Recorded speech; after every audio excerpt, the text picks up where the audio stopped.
Pense fora da caixa. Eu já ouvi isso, ele já ouviu isso, ela já ouviu isso. Definitivamente você já ouviu isso. O que a gente deveria fazer exatamente quando alguém nos fala isso?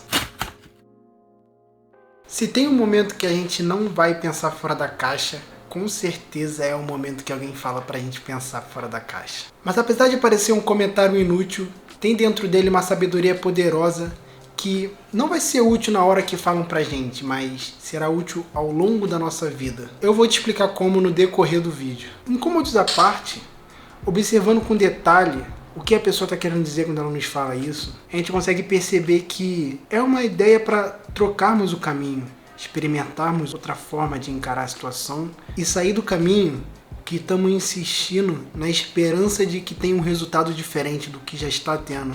Então, buscar uma abordagem diferente que nos permita encontrar uma solução que seja mais interessante para a questão. E há várias maneiras de trocar de perspectiva. Tem gente que gosta de trocar de ambiente, tem gente que gosta de fazer uma pausa para o café, tem gente que gosta de trocar uma ideia, conversar com os amigos. Quantas vezes você já não teve aquela ideia viajando no chuveiro? Basicamente, essa troca de ambiente, mesmo que de uma forma inconsciente, é uma forma física de você sair da caixa que estava te limitando e olhar aquele objeto por outros olhos, o que ajuda a pipocar ideias mesmo sem querer. Você consegue lembrar da sensação gostosa que dá esse momento? E é por esse momento que eu percebo quanto isso pode ser útil, para além desses momentos de encruzilhadas para ter ideia. Isso pode ser um estilo de vida que te leva para caminhos que a sua caixinha confortável não te levaria nem se ela quisesse. Se você é um ser humaninho ou ser humaninha curioso, provavelmente você já vive isso e não percebe. Mas agora, se você não é, você pode estar pensando, mas o que eu ganharia pensando fora da caixa? Eu poderia ficar horas aqui listando os benefícios, mas isso não é o meu propósito. Até porque eu não pretendo convencer ninguém que está confortável com as suas crenças. E isso não tem nada de errado, é uma forma justa de encarar a vida. Mas o ponto é, isso é o suficiente para você? Mas não é difícil de observar que essa é indiscutivelmente a forma mais predominante de encarar a vida. Parece que vem sendo herdado de geração em geração, vem dos nossos avós para os nossos pais, até chegar em você. E eu suspeito que isso tem muito a ver com a nossa biologia. E junto com isso, carregamos uma preocupação imensa de um crescimento financeiro, físico, profissional. Só que, constantemente, ignoramos a base disso tudo. Nenhuma estrutura grande e exuberante, seja de qual for, financeira, profissional, vai se manter intacta se a base de tudo isso for frágil.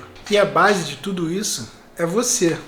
Parece óbvio, né? Mas mesmo parecendo óbvio, não é difícil encontrarmos diversas pessoas colocando a carroça na frente do burro.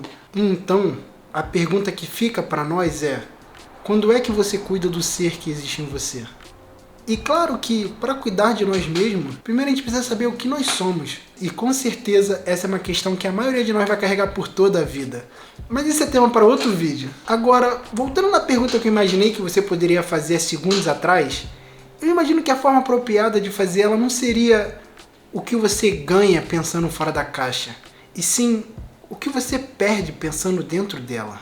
Quando somos crianças, experimentamos nosso potencial sem limite. Vivemos a sensação de que podemos ser qualquer coisa.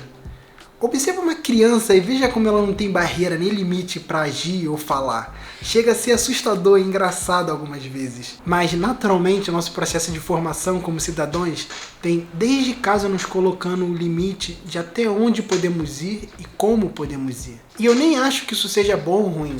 É apenas o processo natural de formação de um ser humano, para nos direcionar ao ideal de cidadão. É inevitável. Só que, e depois? A gente cresce, nos tornamos donos de nós mesmos, donos desse corpo que carrega uma mente, que tem crenças e limitações que não pedimos, mas nos foi dado. Então, o que faremos com isso? O que você faz com o que te foi dado? A decisão é sua, até para decidir não fazer nada. E eu não vejo que tem uma decisão correta a ser feita. Ninguém está passando pelo que você está passando. Então, cada um de nós toma decisão de acordo com o momento que está vivendo, com o que tem nas mãos. Mas é lógico que isso não nos omite das consequências das nossas escolhas. Se tem uma escolha que eu posso falar, é a minha. E pelos meus 17 anos eu não aceitava muito bem o que tinham me dado. Despertava a minha curiosidade perceber que o mundo era bem maior do que as crenças que eu tinha recebido. Eu sentia que precisava ir além da caixa que eu tinha. Você se identifica com esse sentimento? Se sim, você consegue imaginar o que se perde quando se escolhe ficar na caixa com as crenças e as limitações que você herdou. Embora acredite nas escolhas que cada ser humano pode fazer com o que ele recebeu, eu vejo que acontece um processo natural às vezes de você transcender a sua própria caixa. E foi o meu caso nos meus 17 anos. Naturalmente eu não cabia ali.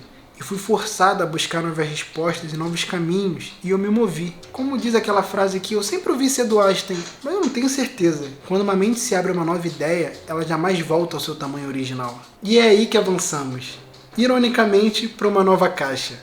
Um pouco maior, confortável, diferente, onde novamente teremos que escolher avançar ou se acomodar. E se não tivermos coragem para escolher, podemos contar com a nossa natureza ter força o bastante para espremer a gente para fora dessa caixa. Só que eu vejo que ao longo dos anos, parece que a nossa natureza vai perdendo a força para o comodismo. E você?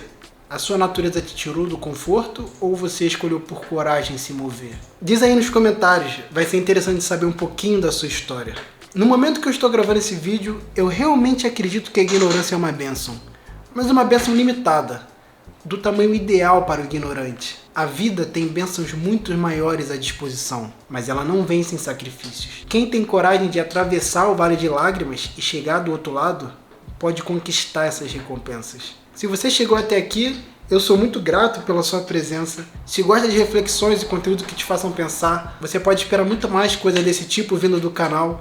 E eu espero conversar bastante com vocês sobre essas e outras questões. Eu sou o Marcos, não sou o dono da verdade, por isso eu busco por ela. E eu quero ir com você nessa jornada. Então nos vemos no próximo vídeo, rapaziadinha. Fique em paz.